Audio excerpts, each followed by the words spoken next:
Today is Thursday, November 25th, 2022, and we are on Rocky Branch Trail heading up to Mount Isolation.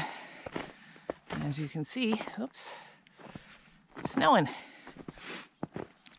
We knew it was going to snow, so that's okay. It should be kind of light. Oh, this is a little bit heavy right now. I think total snow accumulation through the night is supposed to be like 2.5 inches, and most of it's supposed to be after 4 o'clock. So I'm not really concerned about this. And Mount Washington Observatory, let me clean this off a little. Said that lower elevations is going to be switching over to rain. So I expect our drive home will be okay.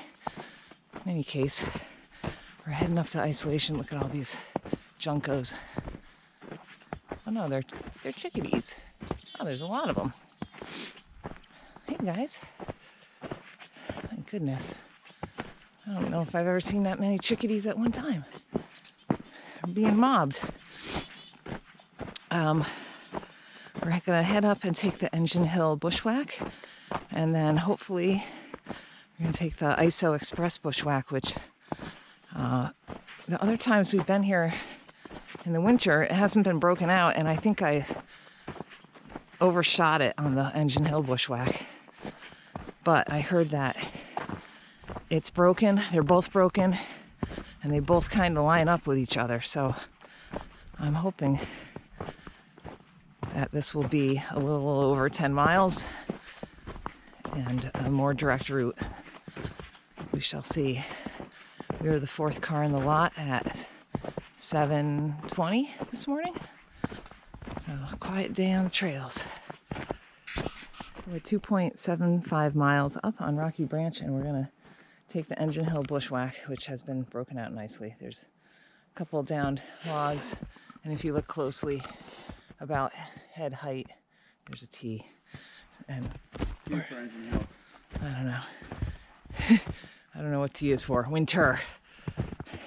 Take this turn. Anyway, so we're just gonna follow the track that's been broken out. We took this only one time in the winter so far, and it was the last weekend of winter in 2021. There was a lot of snow, and it wasn't broken, so there were a couple groups of us out here trying to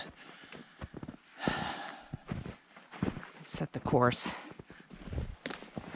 It's basically a boggy area, so it's strictly a winter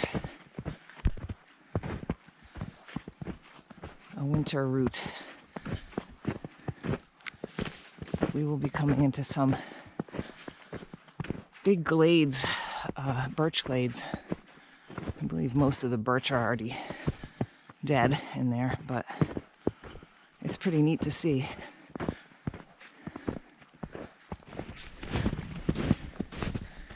We're about 3/4 of the way done with the Engine Hill bushwhack, and this is one of those birch glades, and if there weren't a snow squall, you would be able to see Isolation right through there. But it's in the cloud, so anyway, it's very pretty. The other time we came in the winter, it was crystal clear blue skies.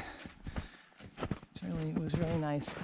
I believe there's a video up for that from March 13th of 2021, if you want to take a look at it. We are about halfway through with the ISO Express bushwhack, and this is a little view of Mount Davis. I got all excited because I thought, hey, they're not in the cloud. And I thought maybe that was Isolation, but it's not. Isolation is over here, and it's definitely in the cloud. They're only about 200 feet difference in elevation, but anyway, this is our first little pop-out view. It's snowing. We saw 3 other hikers. Those were the other 3 cars. and they were all doing both bushwhacks. Right, so we're, I don't know how far, a mile, you think? 4,000 feet as the From- crow flies. From the summit?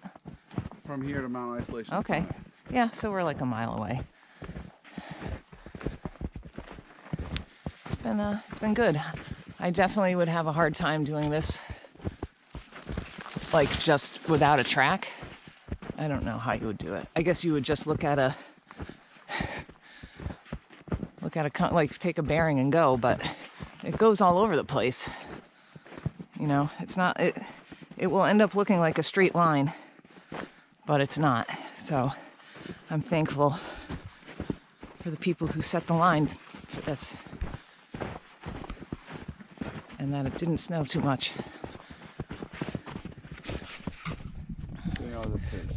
I don't know. We are at the summit.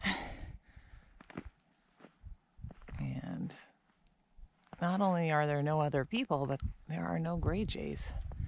This place is usually swarming. And somebody before us left a little snack of peanuts. They're missing out. Lots of bunny prints up here too. All right, so this is a nice view right there of the presidentials. And then over here, the southern prezzies. Nice. And then way in the distance over there is Franconia Ridge and the Twins in front of it. So yay. And then over this way, I think Kearsarge North. If you close your eyes, you can just imagine how nice That's right. Yeah. All right, so it took us 3 hours and 15 minutes using both bushwhacks. And we weren't going super fast. We're just moseying along. Snow is, I don't know, it's still snowing, but it's like Graupel now, which are like little balls of snow. Might be able to see.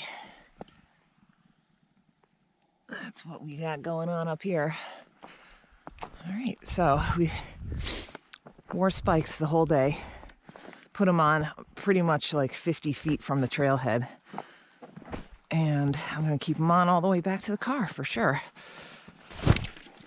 Snowshoes would have been overkill today. And it's a little unconsolidated on the bushwhacks, but you didn't need snowshoes today for that. It's broken out too, so this one. Yeah, you can see where you're going and it's pretty well. This is not a lot of snow depth.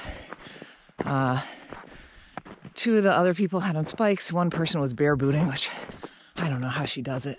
Whatever. To each their own. And then this is like the steepest part, is the 500 feet coming off the actual summit going down to Davis Path. That's always the sketchiest bit. There's one big water crossing at the beginning of the ISO Express, which was pretty easily rock hoppable. So I think that's anything else. There's a tree down right before you get to this junction to go up to the summit. I think it's still a little wet. I think it'll be nicer once we get some bridging. Oh yeah, I know. There's a lot of running water on Rocky Branch down low and the bushwhacks. Yikes. So yeah, once we get more bridging, that would be nice. I definitely recommend, Gore-Tex boots or Gore-Tex socks or something waterproof,